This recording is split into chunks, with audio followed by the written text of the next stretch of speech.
கணபதி அருகே மேயர் வார்டில் தூய்மை பணியாளர்களுடன் அப்பகுதி மக்கள் மோதலில் ஈடுபட்ட சம்பவம் அரங்கேறி உள்ளது. மக்கும் குப்பை மக்காத குப்பை என இரு வகைகளாக குப்பைகளை பிரித்து வாங்க வேண்டும் என கோவை மாநகராட்சி ஆணையாளர் வலியுறுத்தியுள்ளார். இந்நிலையில் அவ்வாறு குப்பைகளை பிரித்து தராமல் சிலர் வழங்கி வருகின்றனர். முறையாக குப்பைகளை பிரித்து தர வேண்டும். அவ்வாறு தராத நபர்களிடம் உரிய முறையில் நோட்டீஸ் வழங்கி அதே நிலை தொடரும் நிலையில் அபராதம் வசூல் செய்ய மாநகராட்சி ஆணையாளர் சிவகுரு பிரபாகரன் வலியுறுத்தியுள்ளதாக கூறப்படுகிறது.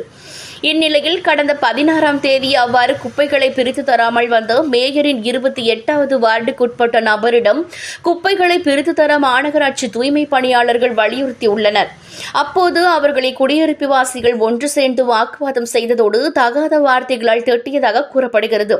இந்நிலையில் இது தொடர்பாக மேயர் ரங்கநாயகிடம் தெரிவித்தபோது அவர் உரிய நடவடிக்கை எடுக்கவில்லை என கூறப்படுகிறது. மேலும் தூய்மை பணியாளர்களுக்கு ஆதரவாக செயல்படாமல் அப்பகுதி மக்களுக்கு ஆதரவாக செயல்படுவதாக குற்றச்சாட்டு எழுந்துள்ளது.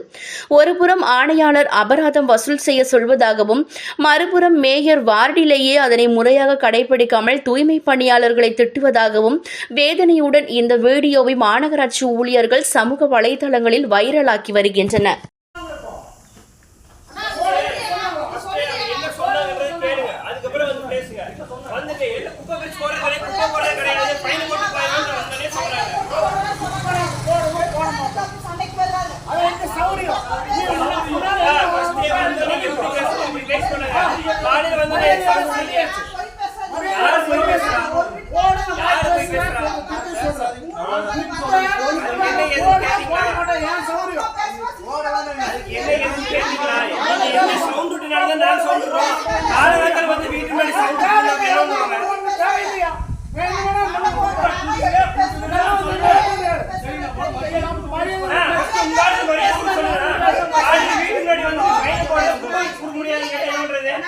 போறதுல